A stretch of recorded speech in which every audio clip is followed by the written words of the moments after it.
And well, for those of you who aren't from Durham University, welcome to Durham University. And for all of you, welcome to the 6th annual Sir Gareth Roberts lecture. My name is Daryl Atkinson. Some of you will know me. I'm a professor here in physics. About this time last year, I was very honoured to be appointed as the Sir Gareth Roberts Professor of Applied Physics here at Durham University. That's has joint responsibility working across physics and engineering, and the Sir Gareth Roberts lecture is joint between physics and engineering.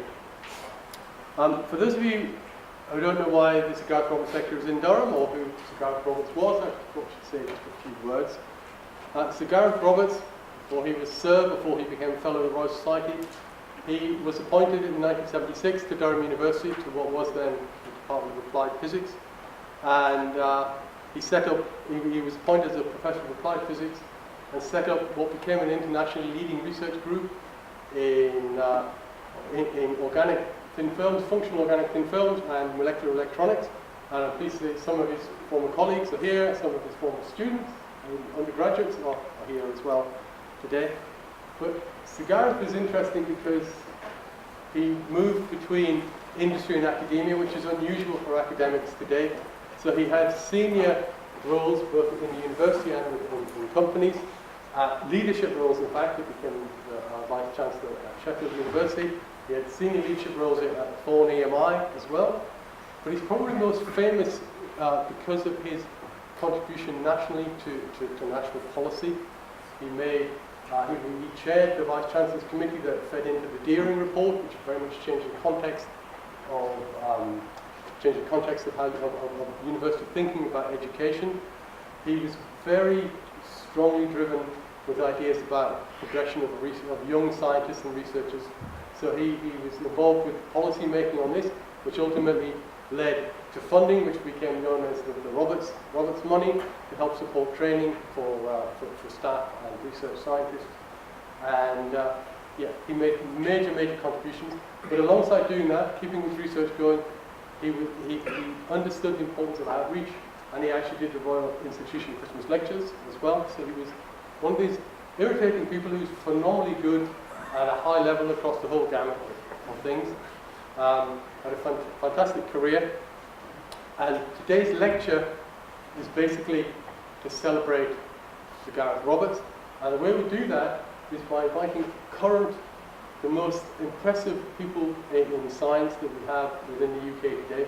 These are people who are not simply within their own discipline, famous and well known. These are people who have made an additional societal impact, and I mean impact in the true sense, not impact in our current research excellence framework type of sense. This is real, serious impact, and today's speaker falls directly into that category, but it's not my place to introduce today's speaker. I'd like to introduce my colleague, Natasha Shishova, to introduce today's Gareth Roberts lecturer.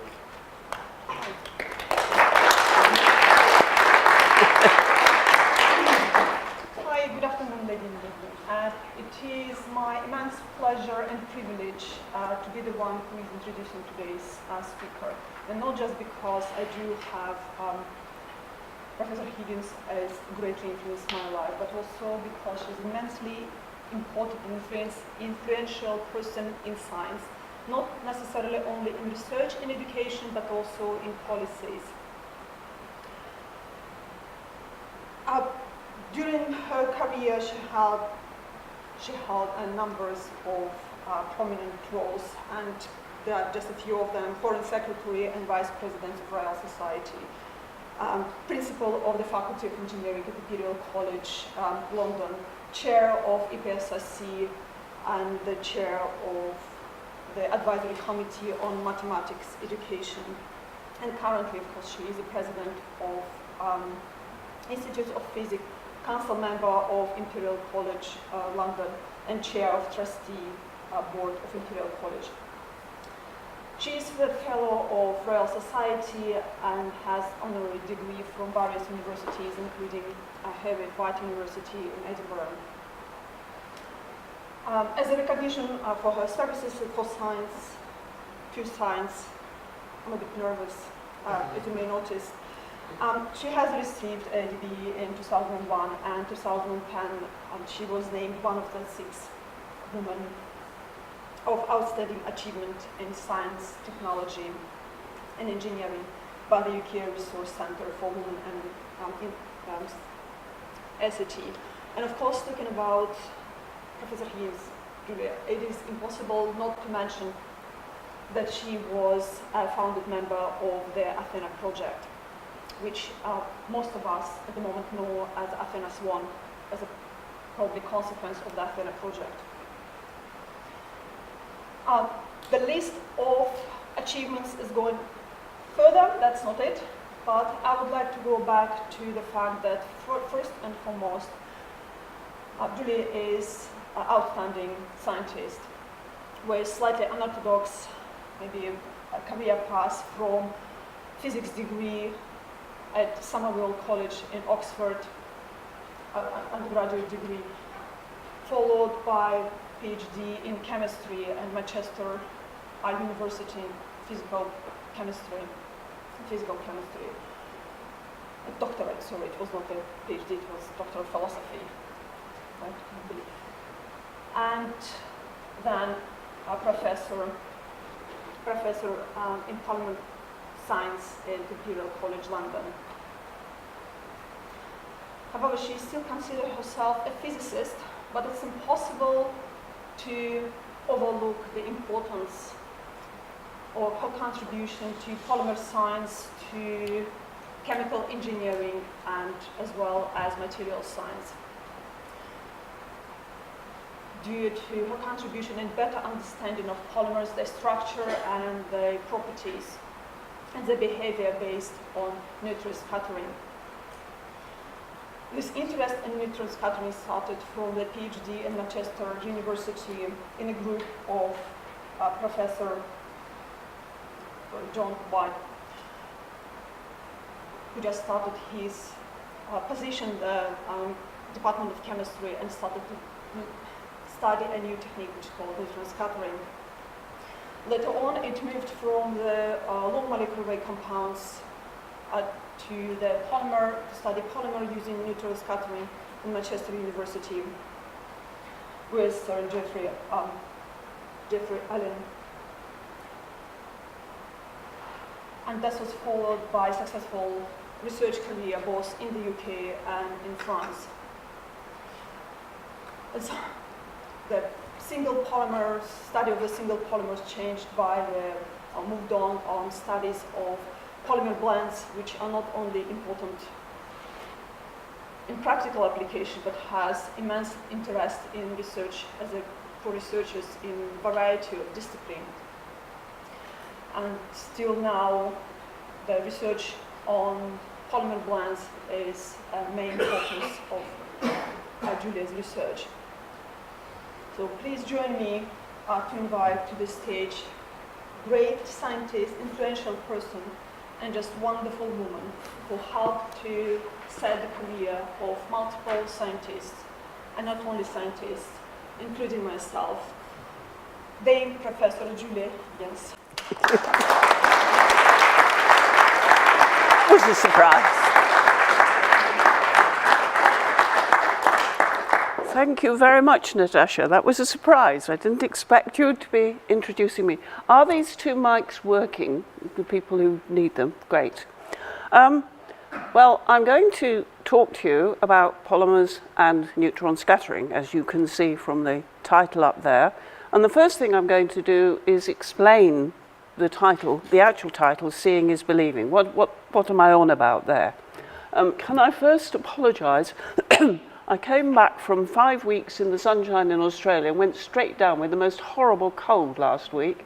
I'm right at the end of it, but I might have to stop for a minute and have a drink now and again if I start coughing. Okay. Well, seeing is believing. That is the crest of the Royal Society. Some people here will recognise it. And as usual, on a crest, it has a rather ambiguous motto at the bottom. In this case, nullius in verba.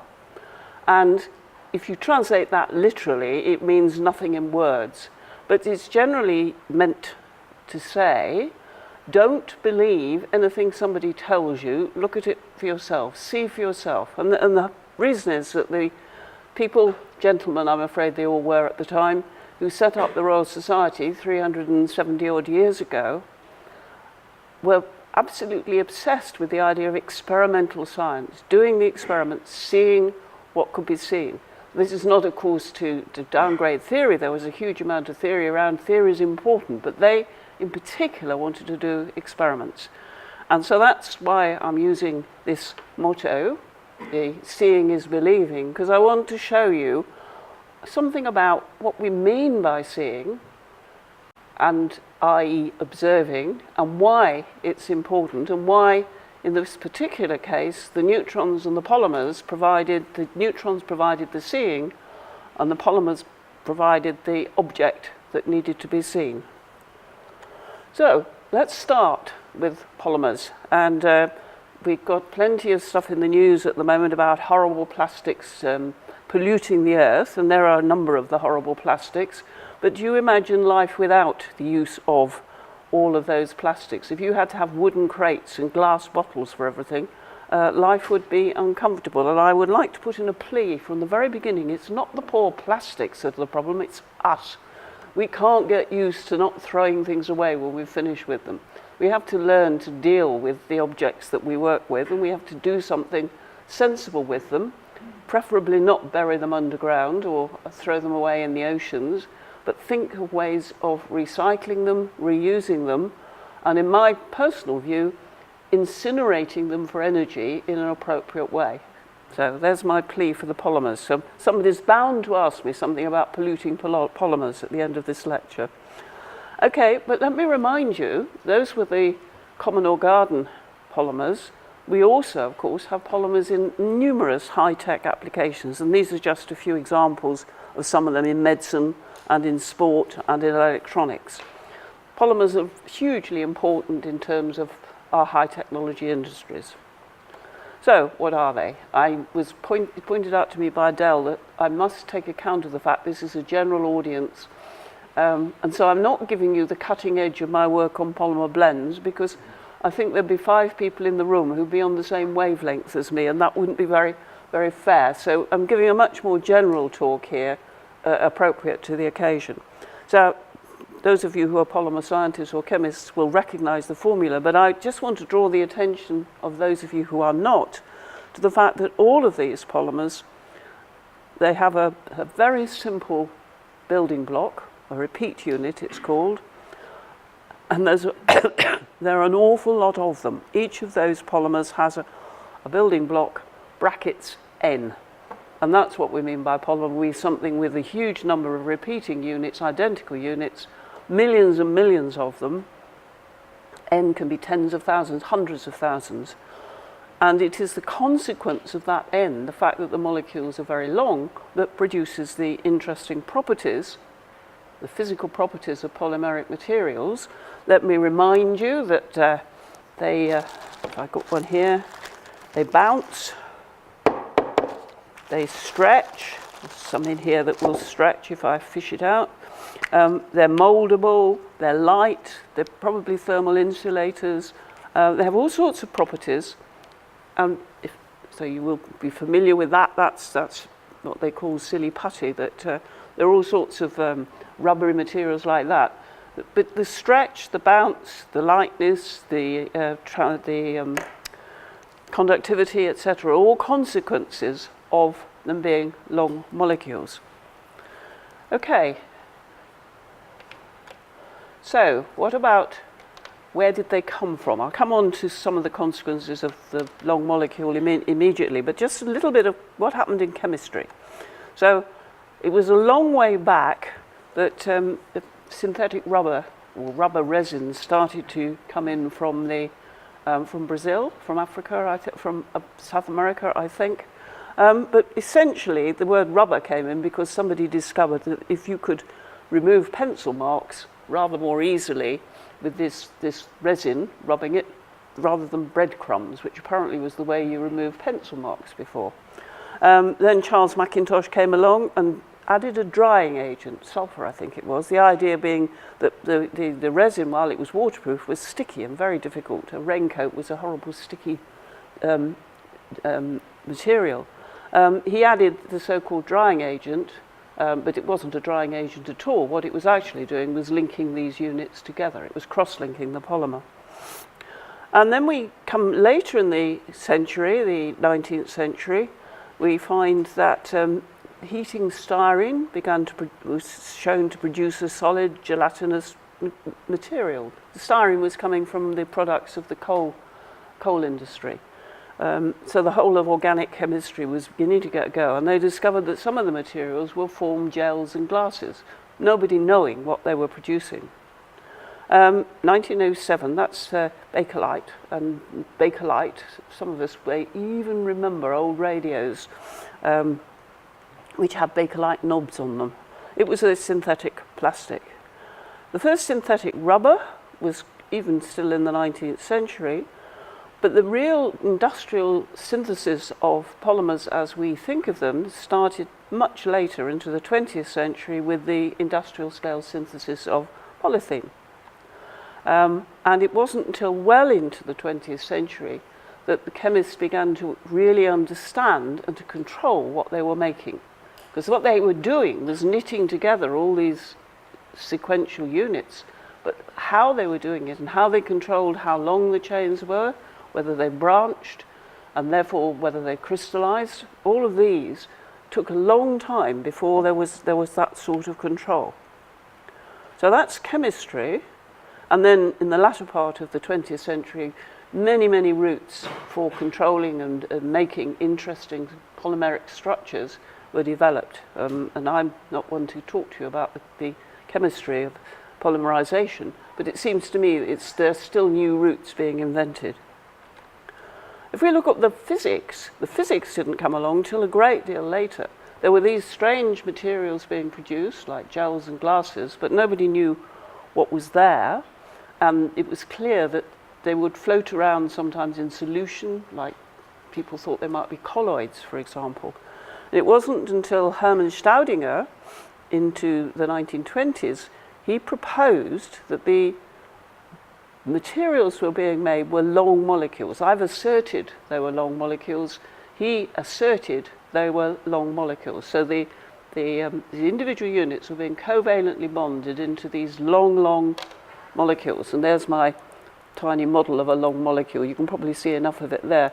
It's I wanted to show it to you because you can see it's a rather interesting flexible beast, and we'll come back to that in a minute. So then, once people believed this, and it took some time before Staudinger was actually believed, the theoreticians, people like Paul Flory, began to say, well, if it's a long molecule, what shape is it? They hadn't any means of looking directly at the shape, but he began to use statistical thermodynamics to calculate what the shape would be. And you can see, given this flexibility, potentially there's a lot of different shapes this thing, and this is only a tiny little molecule, could adopt. And we'll come back to the shape because that's the first problem with the neutrons we used to elucidate. One of the physicists at Bristol University looked at how these materials could crystallize.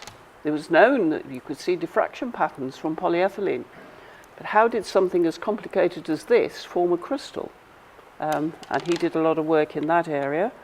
Sam Edwards, who was first at Manchester and then in Cambridge, started making models of how the molecules would move, and we'll talk quite a bit about how they move in a minute.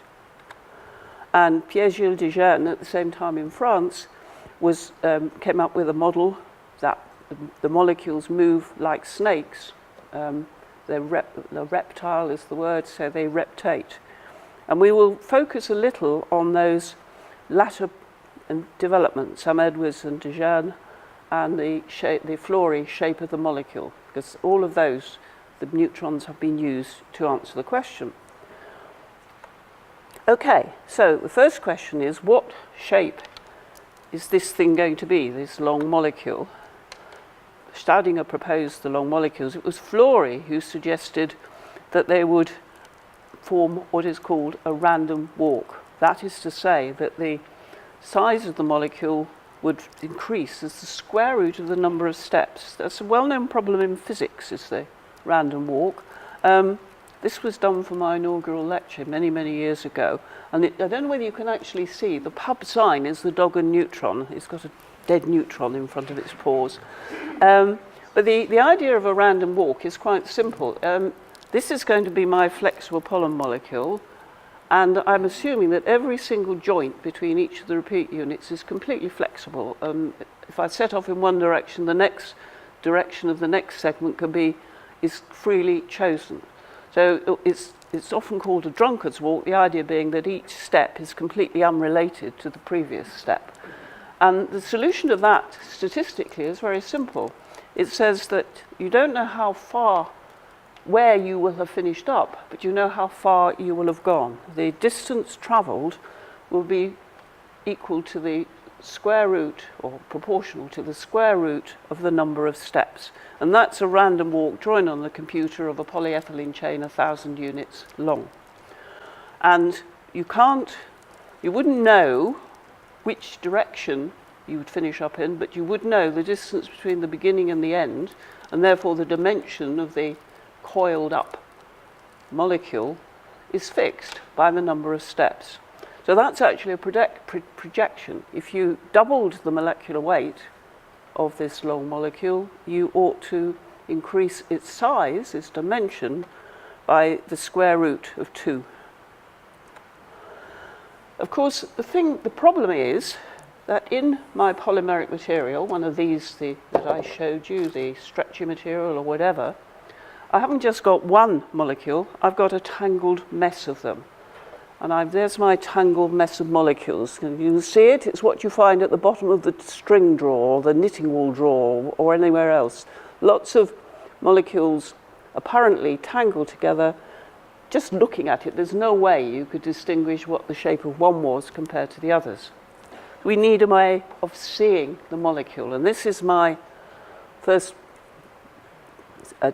addressing of the question, seeing is believing. If I assert to you that in there the molecule is a random walk, you would quite rightly say to me, well, what sort of experiment can you do to demonstrate that?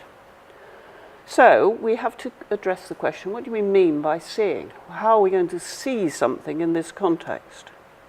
So there, I've artificially coloured one of the molecules black. And that's what we want to do experimentally.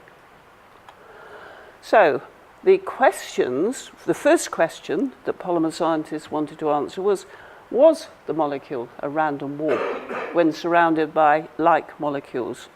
That was the Florey prediction. But once you start asking that question, then I showed you that the molecules can stretch. Oh, sorry, not the molecules, the material will stretch. When I do that, or when I do the equivalent to my string, are the molecules inside deforming proportionately to the external dimensions of the material, or are they not? And again, what experiment can I do to demonstrate what is happening? And then the final question is, polymeric materials, they are clearly moving. I can actually completely change the shape of this. So the molecules are moving. Again, how do they move among their fellows in a tangled mess like that? And those were 3 very early questions in polymer science that were addressed when we first started playing with neutron scattering from polymeric materials. So I'm not really bringing you up to date. So many things have been done since then, and so much experimental work, but they're the simplest experiments, and they show you why the technique's been important, and I think also a good illustration of my seeing is believing. How do you see things? So let's talk about seeing. Well, when we're talking about seeing, we're normally thinking of light. We're thinking of doing optical experiments, we're thinking of literally seeing with our eyes. But most of us in science are familiar with the idea that we might use other radiation to observe an object. We might use X-rays, and some of you will be familiar with the idea you can use neutrons. Beams of neutrons can be used to bombard samples and scatter from them and give information analogous to X-ray scattering or light scattering or X-ray crystallography, for example. and so forth. So we could use different forms of radiation, but what do we actually mean if we want to see one object compared to others? Well, it's all to do with how the radiation interacts with the material object. And this is a nice little demonstration. I'm sorry, it's got a soundtrack on it. Those are glass beads, and that was water. And when you surround them with water, you can still see them. And now I'm actually adding chlorinated benzene, and they disappear. And those of you who are familiar will immediately say, well, what you've done is match the refractive index, because that's how we see things with light.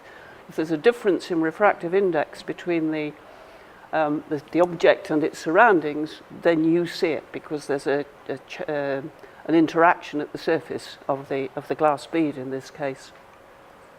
So if I could change the refractive index of my polymer molecule compared to the refractive index of all the ones surrounding it, I will be able to see that molecule, label it, and see the shape, and therefore demonstrate whether it is or is not a random walk. Now I'm going to show you a different type of experiment. I'm going to actually show you one of these famous polymer blends that Natasha mentioned to me that's phase separating. And the reason I'm going to show you is because I've got a film of what it looks like through a microscope. So you can actually see a process where the sample starts homogeneous and gradually becomes inhomogeneous, and you can see what's happening in it. And then in a moment I'm going to show you what a scattering experiment would do. What you have in front of you there is a excuse me, a phase diagram. So temperature vertically, composition horizontally.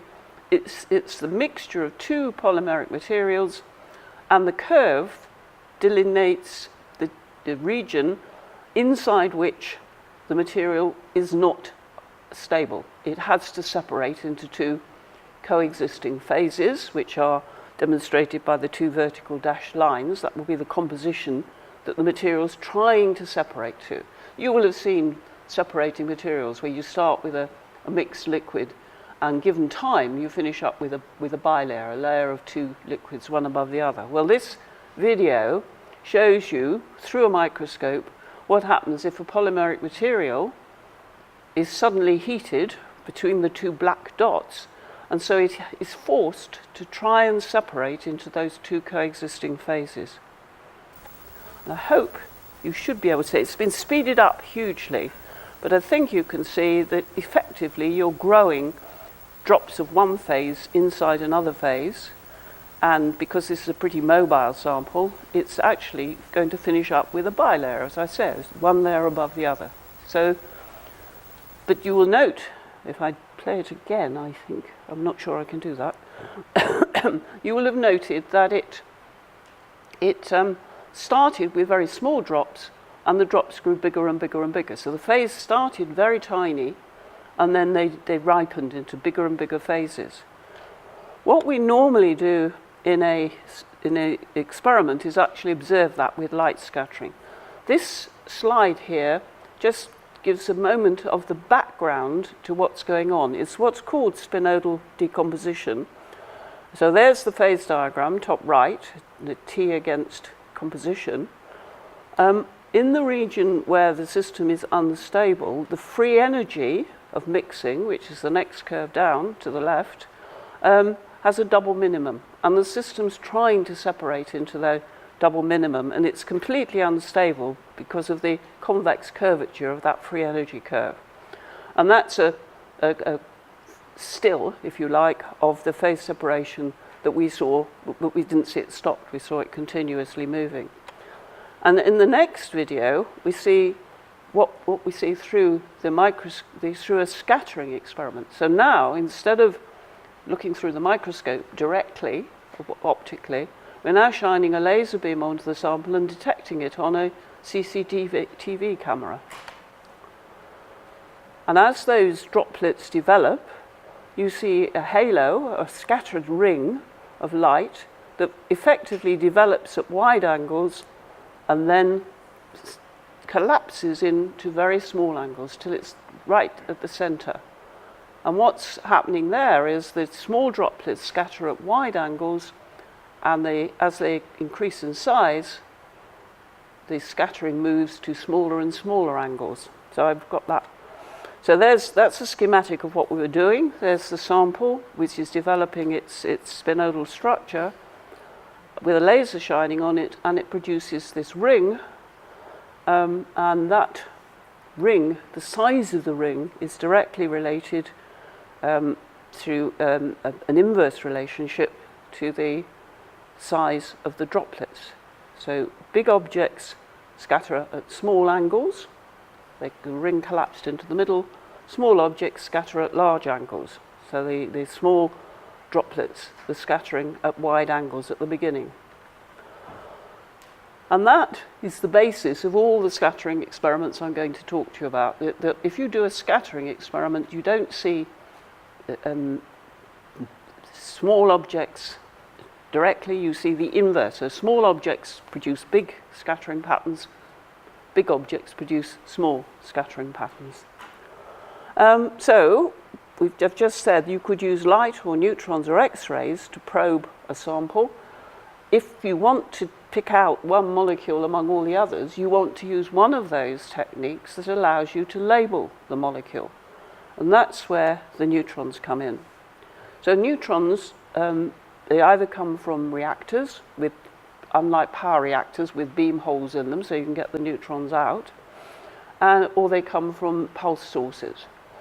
And this is actually a photograph of the reactor in Grenoble looking downwards, and the blue is the blue Cherenkov radiation inside the reactor. There's meters and meters of water shielding between the photographer and the fuel elements down the bottom.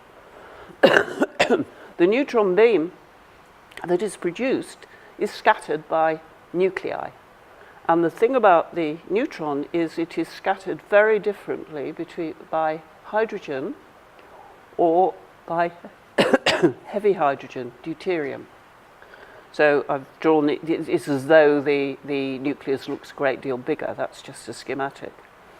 So if my polymer can be made either with hydrogen, where all the hydrogen normally sits, or with deuterium, where the deuterium sits, so there's polyethylene, hydrogenous or deuterated, then to all intents and purposes, the deuterated chain is a different color, a different refractive index. It stands out. So it's a very simple labeling technique that's possible because synthetic polymers all contain a great deal of hydrogen. So you've got a chemical label that you can handle, and because the neutron is completely differently scattered from the hydrogen and from the deuterium.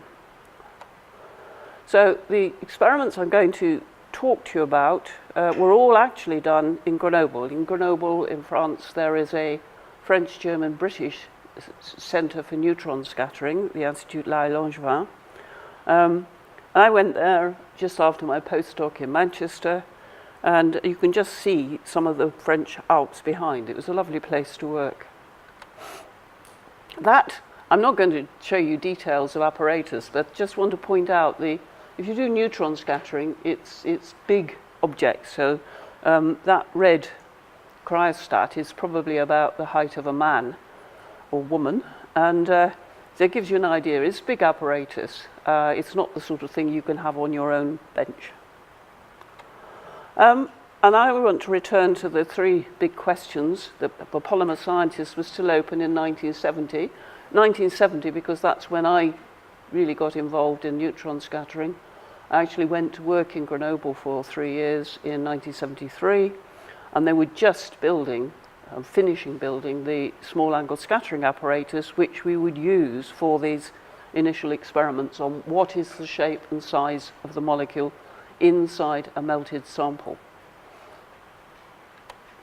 So, to reiterate, we know that Florey told us that in the melt, the molecules will be random walks and that there will be a lot of them superimposed, and we are going to label some of them with deuterium so that we can see, as in seeing is believing, those molecules, and determine the shape.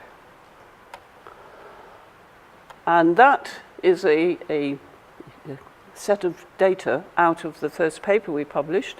It was published in 1974, and it was a large French group, and involved me as well. And the experiments pictured in the middle, you can see the black chain surrounded by all those red chains. And the experiment was simply to make a set of samples with increasing molecular weight, so that we, from a scattering experiment, we could measure the size of the object. As I say, if they were big, they scattered at small angles. If they were small, they scattered at big angles. And then plot the size as a function of the molecular weight. And in the right-hand diagram, you can see the actual data. Underneath is the melt sample. So there's the size of the molecule on the vertical axis, the molecular weight on the horizontal axis. They're log-log scales, and the slope is a half, exactly as was predicted for a random walk. The longer the chain, the bigger the size, but it only increases as the square root of the number of units. Above it is what you see in a solvent. I should have mentioned earlier, people were doing light scattering on polymer molecules in solution. The problem with that is that the theoreticians had suggested, and the experiment shows, that you don't get a random walk, a complete random walk in a solution, because if you're given a free choice, a random walk, a real random walk, me strolling around here with random steps, I can cross my own path. I can pass through myself, my previous path. But a chain, a real object, can't pass through itself. So it has to avoid the segments that it comes near to, a self-avoiding walk. What had been predicted, and what was interesting, was that while that certainly happens in solution, Flory pointed out that if the chain avoids one segment, it can only avoid it by going close to another segment. And so his argument was, and it was indeed shown to be correct, that the effect of the self-avoiding walk was screened out, and you get back to a pure random walk. And this experiment confirmed that. Now you might say, well, that's it, that's lovely, neutrons have done their job, now we go off and believe that we got a random walk, we don't need to do any such experiments again. But of course there are myriad experiments on polymer molecules, on colloids, on molecules, polymers attached to colloids, on polymers structured on surfaces, all of which apply the neutron scattering, answering the question, what shape is this molecule? Let me go on to the second question, which was about when I stretch the material, what happens to the molecules inside? But it's a slightly stronger one. It's also what happens if I stretch it and stay stretched. There's a well-known phenomenon with polymers, which we usually demonstrate when teaching first-year properties of polymeric materials. If you stretch the material and attach a weight to the bottom, you find with time the stretch goes on and on and on, and that's called creep. Alternatively, if I apply a force to stretch it, I will find that the force I need to keep it stretched gets less and less. And those are two views of the same statement, which is really that the chains have been in some way deformed, but are relaxing back to their normal configuration. They have a restoring force when they're deformed, but as they relax back, they reduce the force needed, or if you keep applying the force, they will flow, essentially. They will continue to deform. So the experiments were called stress relaxation, and the question was, could we, using the neutrons, see the molecules relaxing in the stretched samples? So this is the experiment we're talking about. I've got two samples of polymers. The one on your left has small molecules there, and I've labelled one of them blue, and I've given it a little head like a snake, because we're going to be talking about reptation. And the sample on the right has long molecules. And the question is, okay, you stretch one of them, and if I had really short molecules here, I would find I would have almost no force to deform the molecules, or the sample would very quickly return to its stable structure. Whereas if I do the same on the right, the molecule gets seriously deformed. And the thermodynamics, the statistical thermodynamics says when the molecule is deformed, there's an entropic restoring force. It doesn't like it, if I can be anthropological about it. It wants to pull back to its ordinary shape. So the root of rubber elasticity, just interestingly on the side, is not the usual the source of if you deform a metallic material. It's actually an entropic restoring force. So the experiments you want to do is to actually do what I've shown you there, but to do it with labelled molecules and use the neutrons to see what's going on. And remember, large objects scatter at small angles, small objects scatter at large angles. So if the molecules stretch one way, the scattering pattern should collapse in that direction and should expand in the other direction. If you think about it, if I make the molecule longer, then the scattering pattern should become smaller because it scatters at smaller angles. So what would have been a circular scattering pattern ought to become an ellipse. And that's what I'm showing you there. On the left is an experiment where a neutron beam shone onto a sample, and the detector shows the intensity lines, the contour lines. So the biggest intensity is near the center, and the one on the left is a sample at rest. The one on the right is a seriously stretched sample in the vertical direction, which means the chains have got longer in that direction, so the pattern has collapsed down.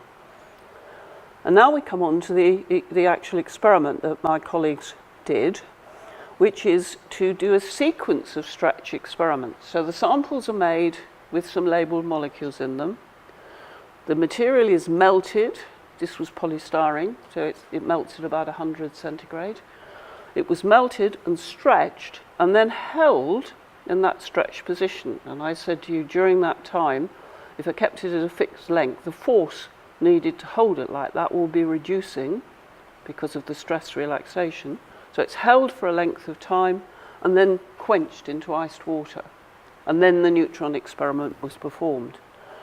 And then, as I said, this pattern becomes elliptical, as you can see on the right, so we can measure a size along the stretch and a size perpendicular to the stretch. And the graph on the left shows you the sizes as a function of the time that we waited to allow the material to relax. So the ones at the short times, it was stretched and almost immediately quenched. The ones at the long times, it was stretched and given a long time to relax. And what you can see is that the shape starts very asymmetrical, so the size along the stretch is increased by about a factor of 2. The size perpendicular to the stretch is reduced by a factor of √2 because you've got 2 dimensions there. And then after about 1,000 seconds, or I think it's about an hour by the end, the 2 dimensions have relaxed back to normal. So the molecule that had got itself stretched out by the effective material stretch has now relaxed back to its normal isotropic configuration. So there were subsequently many experiments on stretching polymers, and there's still interesting experiments being done now. And Tom McLeish, who some of you will know here, led a collaboration which involved actually looking at the stretch of polymers during processing. So they built a machine where you could force the polymeric material through a die and pass the neutron beam through the sample, and by passing it through different points after the die, you could actually see the changing shape of the molecules as a function of time as they were being processed. So there were some lovely experiments with some requiring the manufacture of a great deal of very high-quality deuterated polymer as well, which I remember and Jim may remember. Okay, the final piece that I want to just talk about briefly is something about the dynamics of the polymers. I've talked about them moving, but I haven't said yet how they're moving, although I've alluded to this idea of reptation. So again, how does that molecule move around inside a mass of tangled other molecules, identical ones? And that brings us back to Sam Edwards and Pierre-Gilles de Gennes and the idea of the so-called tube model of polymers, which I will explain to you, and de Gennes' remark that actually the molecules move like snakes. He called it reptation. So this is diagrammatic of the tube model. Sam Edwards simplified the question down to, all right, I focus on one polymer molecule, one chain, the red one. What do all the other chains, excuse me, nearby look like? Well, all they look like are little segments of pieces surrounding my red chain. I can forget about the other bits of the chain, and if you look at it, it's effectively, my chain I'm interested in is surrounded by a tube which is made up of bits of all the other chains around. I'm forgetting the other end of them. And so he then said, right, the molecule is constrained in this tube, how's it going to move anywhere? And of course, if you start trying to work out how all the surrounding molecules are moving at the same time as your molecule, you get stuck on a very difficult problem. But if you say, well, my molecule's going to move quite fast compared to the complete mass of all the other ones, what will it do? Well, it'll move along the tube. That's what it has to do. That's, if I were to, if with a piece of red string in here, I found the end of the red string and pulled it, what you would see is the red string would be moving around and through all the other molecules. And that was the picture that caused de Gennes to say, well, we'll call it reptation. Don't know whether any of you can visualize, if you see a snake on the ground or on that table, it usually has a wavy contour, an S-shaped contour. And if it moves, it doesn't go off in a straight line, or very rarely does it do that. It follows its own contour, just as the chain would have to follow its contour through this tangled mass of molecules. And that's why de Gennes called the process reptation. Okay, so the experiment to see this is not a small angle experiment, exactly as I've been describing it. I'm going to very briefly describe how a neutron reflection experiment will work. For a moment, switch your mind back to light. If you imagine a thin oil film on the surface of water, you're all familiar with the idea that you will see coloured interference patterns. You see it on puddles in the street, for example, if there's some oil pollution around. And that's because the light is being reflected at the top surface of the oil and at the underneath surface of the oil, and the two beams are interfering. And the neutron reflection experiment is essentially just that. The idea is to make a sandwich of two thin layers and shine a neutron beam that will be reflected above and below the surfaces. There'll be an interference pattern, but depending on how sharp the interface is, the interference pattern will get blurred. And it's that blurring that's going to tell us how much interdiffusion across the interface. Now, I've told you a lot there without any pictures, so let's have some pictures.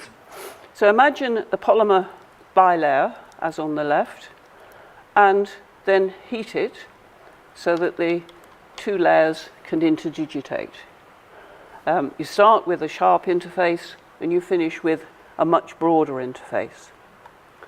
And you reflect the neutrons, not light, reflect the neutrons from the bilayer and look at what happens to the interference pattern. And you define what's going on in terms of the width of the interface. So I've just done a diagram there. The interface is usually described as a hyperbolic tangent function, as in the blue, and it's just the width of the middle section of that hyperbolic tangent that we use to measure, to designate how wide is the interface. But this is the piece I wanted to show you. These are displayed, the interference pattern, when the neutron hits such a bilayer. If it hits it and the interface is very sharp, you get a signal like the one at the top. And these would all superimpose, sorry, I can't use my hands there, they would all superimpose on the left-hand axis. They've just been moved vertically so that you can see them. So if the interface is very sharp, you see a sharp series of interference patterns.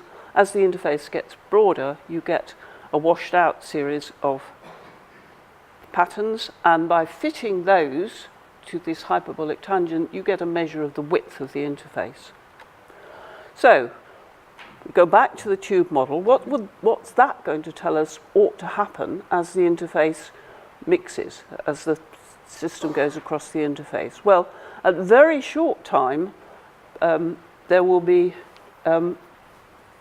a small movement of the molecule simply moving backwards and forwards in almost local position. Then gradually, with time, the molecules will begin to explore outside their tube as we get down this picture, and eventually, after something called the reptation time, they will completely escape. And during those different stages, the width will increase with a different power law. So what we're interested in is what was the power law for that increase. This is a picture of an actual experiment, again displaced vertically, so you can see starting at the top with a nice sharp interface and going down to the bottom, where after some number of hours, the interface has got quite broad. The rate at which the interface is broadening goes as a t to the quarter power for quite a long time. So it's really not getting very far. And then as the molecules begin to escape from their tubes and the interface starts to broaden much more quickly, it goes to the t to the half power, which is, those are the predictions, those are the data, and the numbers at the bottom, the 2 times Tor1 and Tor2, are theoretical predictions. I don't want to dwell on that too much, but basically the theory predicted the rates at which the width should increase based on the Edwards tube model, and the experiment, by reflecting and looking at how rapidly the interference pattern blurred out, was able to confirm the prediction. So it was a rather different way of seeing the molecules move. There are other ways that neutrons have been used to see the dynamics of polymer molecules, but I certainly didn't have time in a lecture such as this to go into the background of those experiments. So I stuck with a very simple conceptual experiment like the reflection of a broadening interface. So in 1970, when the neutrons really began to be applied to polymer molecules and scattering for polymer molecules, there were a lot of fundamental questions, very simple questions. It was a delight to be in a field where you could ask such a simple question. What is the size and shape of this molecule? What happens if I stretch it? What happens if I allow it to relax? What happens if I allow it to interdiffuse? And all of these, the neutrons were able to give definitive answers, because for the first time one could actually observe a real molecule using a technique that hadn't changed the molecules, so hadn't changed. Deuteration is a pretty benign process. It doesn't change the properties of the polymer molecules dramatically. So, about that later, some 10 years later, with my mentor Henri Benoit, we published a book, Polymers and Neutron Scattering. But I say polymers and neutron scattering naturally go together. It's a technique that was just at the right time for answering a whole lot of basic questions, and it was a great pleasure to be part of the teams that were answering those questions. So I've hoped I've shown you an example of how if you're going to do experimental science, you have to design ways of looking at things that see the problem that you're interested in, And I hope I've shown you that the neutrons are an interesting way of looking at those problems. Thank you.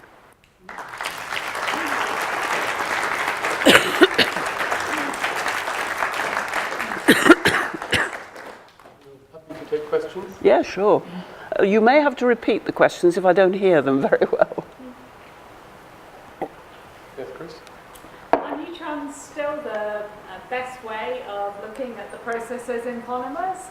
It depends what you want to look at. I mean, if you want to see molecules, what molecules are doing, yes. Because there isn't another technique where you can label them without changing the properties. If you want to label something for electron scattering or X-rays, you would have to put heavy atoms in there. Well, it's not the same material anymore. So yes, but you don't start by saying, oh, I'm going to use neutron scattering. You start by looking at all the various ways, and you say, now I have the question that I want the neutrons to answer. Any further questions? Jim? You talked briefly about compatibility between materials, between polymers and substances. Now, when you take the polyethylene and butyropolyethylene, are they the same material, or would they phase separate? Well, they certainly separate when they crystallize. I mean, they don't have the same crystallization temperature. If any of these polymers, it's quite interesting, if you make a high enough molecular weight, so you reduce the entropy of mixing to absolutely zilch, then you can phase separate them. So if you make 10 million molecular weight polystyrene, let's say, you can phase separate it. Just the deuterated from the hydrogenous. But for most normal molecular weight polymers, there's enough entropy there to keep them mixed. So there's really two things. One is any polymer that crystallizes will crystallize at a different temperature if it's deuterated. And there is a small enthalpy of mixing. Actually, it comes from the 0 point vibration. CD vibrates at a different amplitude than CH, so effectively the volume is slightly different. Any further questions? Yes, Brian? The interface width.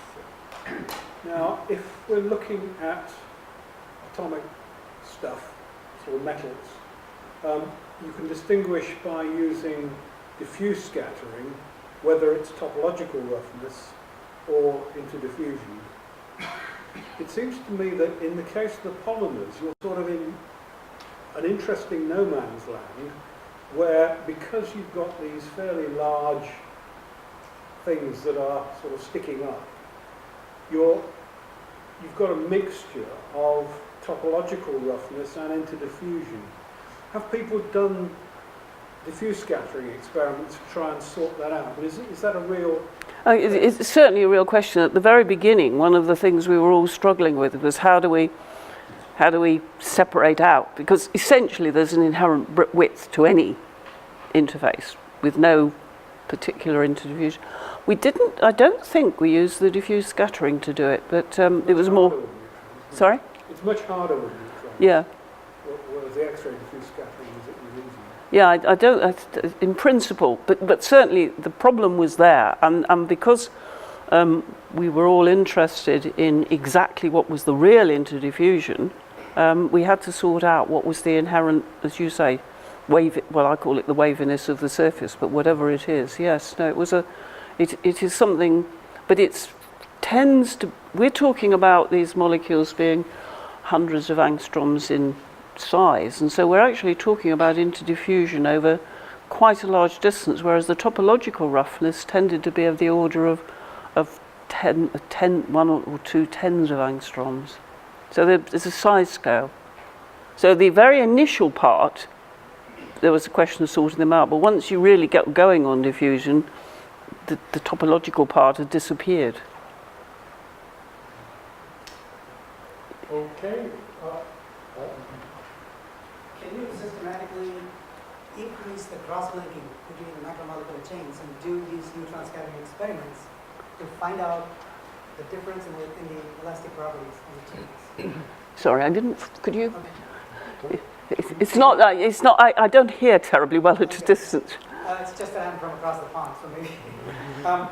Can you systematically increase the cross-linking between the polymer chains and follow that with neutron scattering to see if the viscoelastic properties change? Yes, I mean, not me. I can't do anything to do with the chemistry of polymers, but it can be done, yes. So there are lots of experiments. There were a lot of experiments on stretching materials, as I showed you, with no cross-linking, and then there have been a whole range of very interesting experiments, particularly a French group were involved in it, and they produced things they call butterfly patterns, all sorts of really intriguing patterns in the scattering. And yeah, of course, you can my view is that a good chemist can systematically change anything in the sample if I ask them very nicely. So that's usually the. But yes, there's quite a big literature. It really came in the early 80s, early to mid 80s, and if you look in the literature, you find a lot on stretching materials. Okay, I think we should draw the questions to an end. I'd like to call my colleague, Mr. John Gherkin. So it's, I wrote down here, it's my honour to propose a formal vote of thanks. So I'll start off saying thank you very much, but we'll come back to that in a moment. What I hope is that what you heard was the way that you can look at people develop theories and then you develop the experiments to solve and understand those theories, if you like. And in particular, if people would know here, the multidisciplinarity aspect of that you can go to your chemist and say, can you please make one of these? Because it would be quite nice if you could do that. And then we could do all these really interesting things. And if at the end of it you then go, well, actually, this has told us something about the world about us and that something that goes into really practical products, that's a really good way of thinking. And if we end, at the end of this, it's made me think about several things, and that's my definition of a really good lecture. So thank you very much, Dame Julia. Thank you.